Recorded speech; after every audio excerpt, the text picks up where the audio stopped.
Last week, or last session, we used the patch tool to get rid of some things that didn't completely go away because we didn't have enough space to work with. So I would like to demonstrate now how to use the clone tool to finish out your project. So I'm taking the part that has the least amount of people here.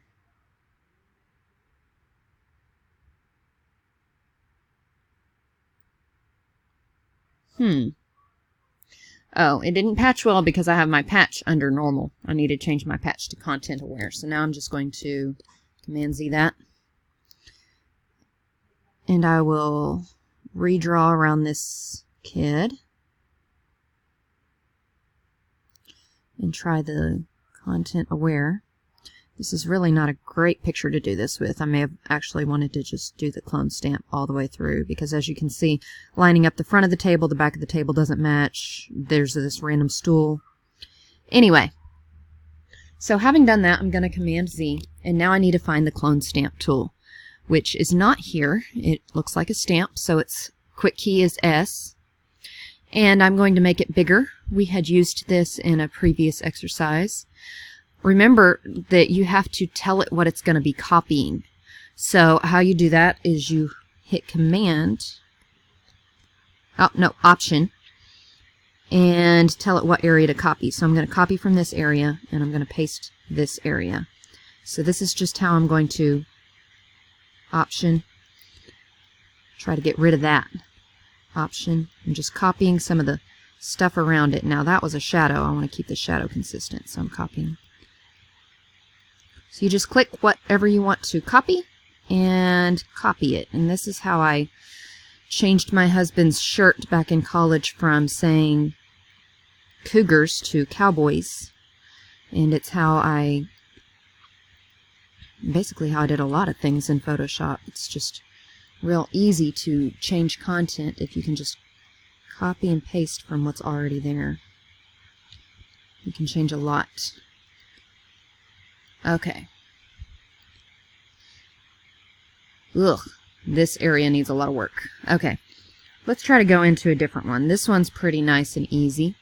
You could change your brush hardness if you'd like, brush size. Usually with things like this, softness is less noticeable. So again, I'm hitting Option to copy, and then I'm just trying to paste. That area was too light, so Command Z, Command Z. Let me just copy this area. Option, copy. And then once you get, to the edge, I'm watching my source area over here. You may just have to Option and select a new area. Source area here. Source area here. Okay. Just to try to make sure you're consistent with your copying.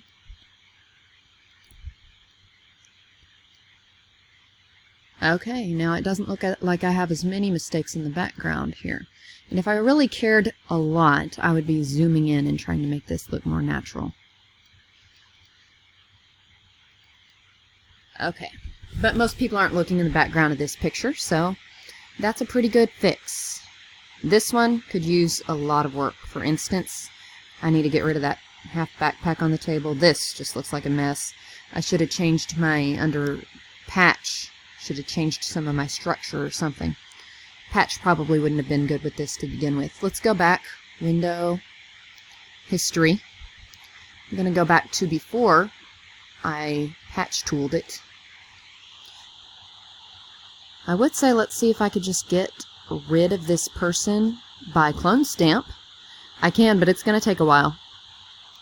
So I'm going to Option here and copy. Okay. And then since I'm copying some of the same stuff, I could keep going. But you see I copied that spot. Let's get rid of that spot. I don't know what that spot is. Okay.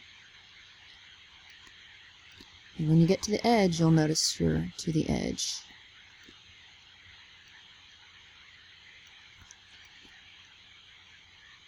But as you can see, I can slowly try to copy areas on the picture. It is looking less sharp, though. And that's because I have a blurry brush tool.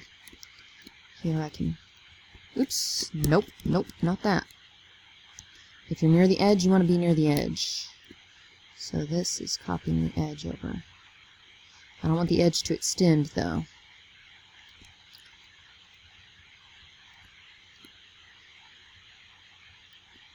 So slowly I can start cutting into this person and get this person off the picture. But you can see how that works. It's not as quick as the content aware patch. And really with this person being in the foreground, content aware patch would be better for something like this, where I have more from the background to work with. Like, for instance, maybe over here. Yep. Match that. And deselect. Yeah, that's pretty nice. Now I can clean that up with the clone stamp tool. But I did want to show you what you can do with the clone stamp tool. It takes a lot longer doing everything with the clone stamp tool. That's why it's good we also know about the patch tool. So find something where you can remove. For instance, in this picture, I don't even know if the patch tool existed back then. I used the clone stamp tool to get rid of her. I had a harder brush, actually. Let's change my brush hardness. And would just then control, copy, well, option right here. And then you can see I'm just adding bricks. So I cover her up and now I have bricks and you don't notice she's going away. So it works better in circumstances where the edges are just easier to work with. And there you go. Might not even be able to tell a woman was there. Now my bricks are a little slanted, and if I cared more I would zoom in and fix that, but this is getting rid of that distracting person in the background. And when I need to change my source area to over here, I can do that just by option.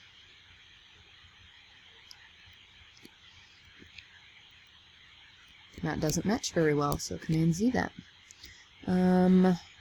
Guess let's match it to this option. Okay, option. And slowly she is going away. And then it's just a picture of me and my family.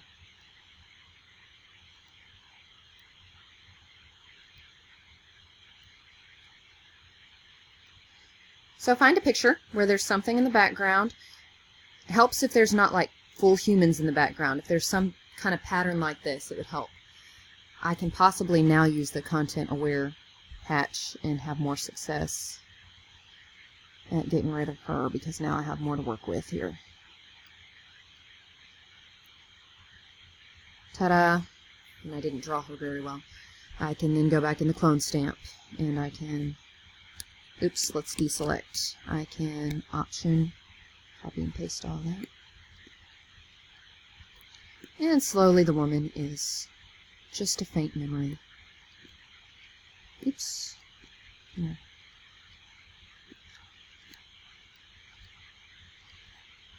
Okay. And say, take a screen picture of it, you know, stick it in your warm-up, but if I were you, I would be proud of this. So take a screen picture of your original. I changed my background, which isn't cool. But if I go to File, Open, and open my patch option,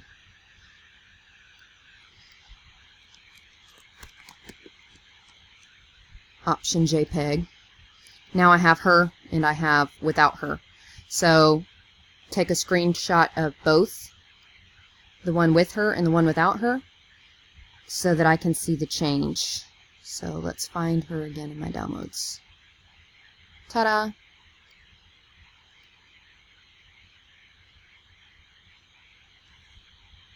You have more space on your computer for this. Here we go. Okay. Shift Command 4, screenshot it, copy it, and paste it into, or drag it into the warm-up. Neat! For your clone stamp.